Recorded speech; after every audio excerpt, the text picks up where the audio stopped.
جتنا ان کا دائرہ اختیار ہے، اور باقی کا ڈرافٹ ان کو ڈائریکٹ ملے گا جب ووٹنگ ہوگی۔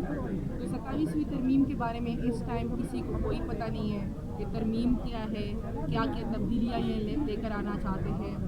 یہ صاف سی بات ہے، ترمیم ہمیشہ ایک بہانہ ہوتی ہے، نشانہ صرف اور صرف عمران خان، کہ اس کو کیسے ہم زیادہ سے زیادہ اندر رکھیں۔ تو میرے خیال سے یہ اس ٹائم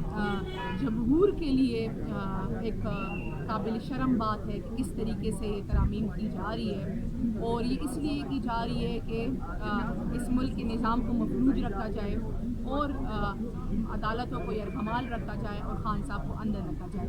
میرے خیال سے نہ مجھے پتہ ہے کہ ترمیم میں کیا ہے، نہ حکومت کو پتہ ہے، نہ لا منسٹر کو پتہ ہے۔ میرے خیال سے فیصل واڈا صاحب سے پوچھنا چاہیے اور محسن نقوی صاحب سے پوچھنا چاہیے کہ ترمیم میں کیا ہے۔ آپ ان سے کوشچن کریں، میں ان کا جواب دیکھوں گی تو پھر اس پہ مزید کمنٹ کی ہو رہی ہے، کیونکہ جو امینڈمنٹس آ رہی تھیں 28 اس میں ایک انہوں نے جان بوجھ کے NFC ایوارڈ کی بات کر دی تھی کہ اس میں تبدیلی کرنی ہے،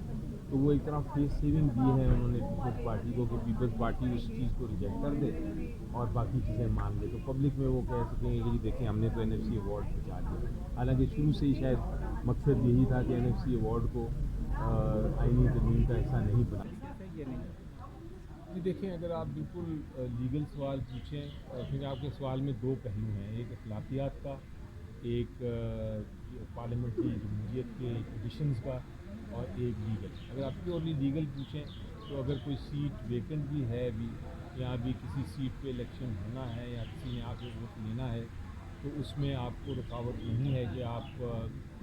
آئینی ترمیم نہ لے کے آئیں، یا آپ جو ہے قانون سازی نہ کریں۔ لیکن اگر آپ اخلاقیات سے دیکھیں تو ایک سینیٹر اگر الیکشن پینڈنگ ہے تو بہتر یہی ہے کہ آپ سینیٹ کا الیکشن کرا کے پھر کمپلیٹ کریں ہاؤس کو، اور ہاؤس کو کمپلیٹ کر کے پھر آگے چلیں۔ وہ یا تو ٹویٹ ہے جو بلاول صاحب کی جو ٹویٹ تھی، یا جو ہم نے ڈسکشن کی ہے، بلکہ میں تو مجھے کہ آپ کو بات بتاؤں، جو حکومت کی چھوٹی اتحادی جماعتیں ہیں ان کی میٹنگ ہوئی ہے پرائم منسٹر صاحب سے، اور میں نے ان سے کہا کہ آپ شاید انہوں نے شاید جب میں ریزیوم کہ انہوں نے کوئی ڈرافٹ دیکھا ہوگا، میں انہوں نے کہا کہ آپ ہمیں ذرا ڈرافٹ کی شکل دکھا دیں جو آپ کے پاس ہے، تو انہوں نے کہا کہ ہمیں بھی ڈرافٹ نہیں دکھایا گیا۔ تو نظر یہی آتا ہے کہ کوئی پیراشوٹ سے ڈرافٹ آ رہا ہے جو کہ حکومت کے پاس بھی نہیں ہے، ان کے وزراء کے پاس بھی بالکل۔ جی دیکھیں، پارلیمنٹری جمہوریت کی جو جتنی محل یہ جو حکومت ہوگی نا، یہ تاریخ جج کرے گی کہ یہ ایک اکثریت کے ذریعے ڈکٹیٹرشپ تھی، بلکہ یہ نارمل ڈکٹیٹرشپ جو مشرف صاحب کی تھی اس سے بھی بدتر ہے۔